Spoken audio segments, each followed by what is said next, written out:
Welcome to the Ghana Environmental Risk Observatory, or GIRO for short.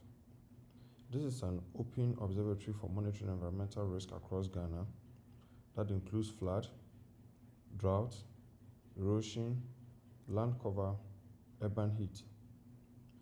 This information is derived from public satellite datasets and rendered live for any region, district, and subdistricts across the country. The usage is pretty much simple. For now, I will use this video to walk you through how to use it. You can also take a minute to read on how it works. Don't forget that the GIRO platform is powered, designed, and developed by Precision GIS and Technology Consultancy Limited. Now, to use the platform, simply enter the observatory and you are greeted with this very simple interface. By default, you have a dark Kato base map. You could switch to a light on the right panel here where you have the map layers. You can switch to the light Kato, whichever one works for you.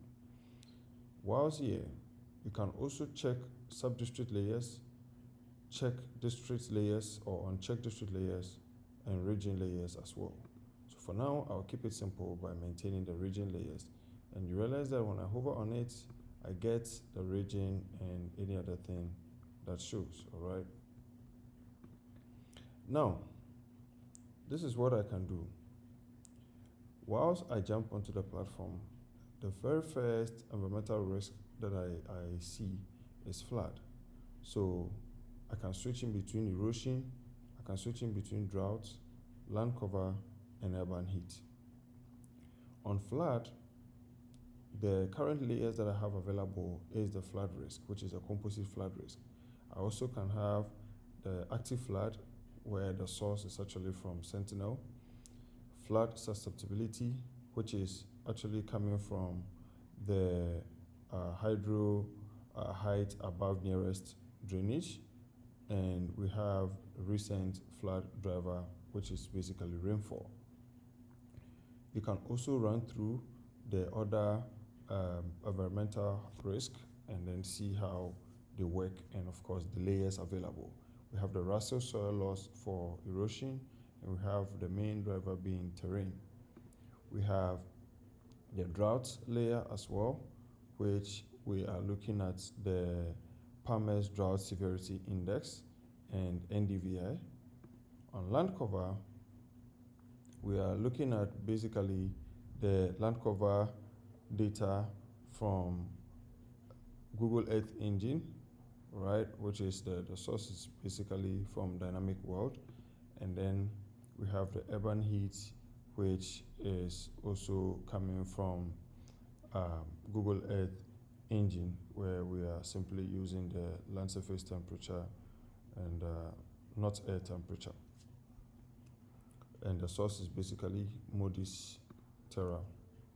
So starting from the very first one, once I jump in here on the flood area, you realize that it doesn't have any data showing. And at the bottom right here, you see that data not available for this date. And that is because I'm trying to visualize for May 4th, I'm simply trying to visualize for this date. So I think this is 20th April, and there's no data for that. So just to show you, I will simply go down to one level, 2025. Then you get to see the data available. Now, this is the composite flood data, and you can see we have the legend here. If I switch to active flood, you get to see all the active flood areas. And for those in Ghana, if I zoom in, then you are going to see some level of details, where we have some active flood areas, okay? Then you can also, when you probably check on the next one, you get to see the flood susceptibility map showing right here. And you can also see the recent driver, which is the rainfall, okay, coming from the CHEPS data. With every layer that you click, you get to see the source of it here. You can also use the eye icon to understand the source of the layer and some methodology that went through in computation, if any. We can switch to erosion and pretty much do just about the same. And once you switch to erosion, you realize that the layer automatically changes. As long as the dates, there is information for the dates that has been specified, then the layer actually changes, and you get to have a view of the current erosion status. You can also click on the terrain to have a quick view of the terrain model for the country. Let's go to droughts, and then you also get to see the drought information in here, right?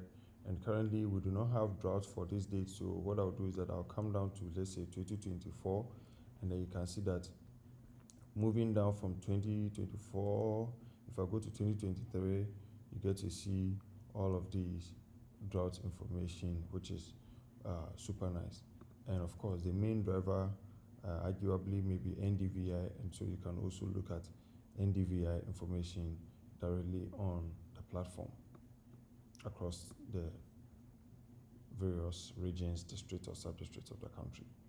I can also click on land cover, which is just showing you the land cover data from dynamic world. If you zoom in, you get to see some level of details, right? And this is pretty much good.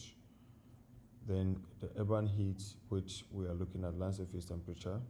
If you zoom in a little bit also, you get to see some details, and you can see the Greater Accra urban heat and some areas in the northern region, which we all know what happens. Now, these are not the only functionalities of the system. I can also compute changes. For instance, if I take the land cover and I want to run a land cover change from 2020 to, let's say, 2023, I can simply click on change. So for all the layers that I can run change on them, if I click on change, then it's simply from 2025 to 2026, but I want to do 2025 here, and then I'll do, let's say, 2023, and then I'm going to see the changes that actually take place, right? And so this is the change detection map that we can actually create with this. If I am done with the change and I want to get rid of it, I simply click on change, and then it comes back to normal.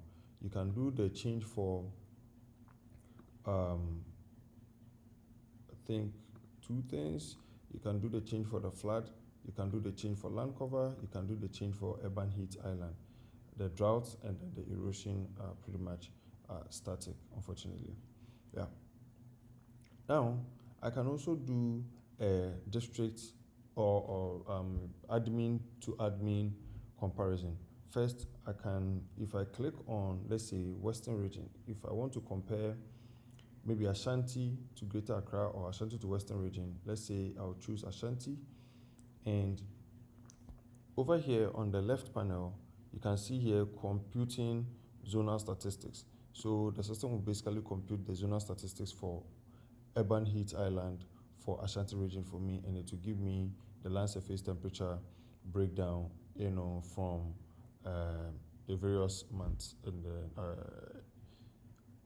in 2021. I think this one because we are looking at 2022, and you can see the month, it just takes a 12 months interval basically.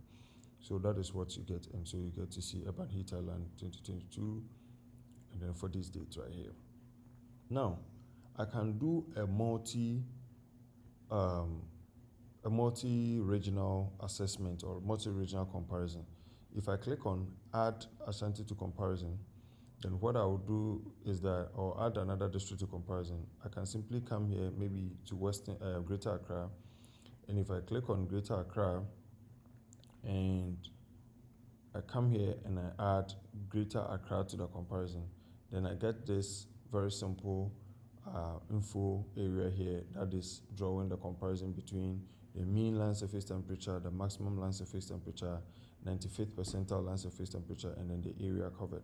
Okay, so area covered by temperature greater than 35 degrees and above.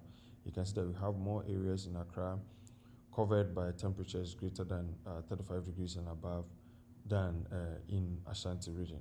So this is the admin level comparison that you can do. I can do this comparison for district, I can do for region, I can do for sub-district as well.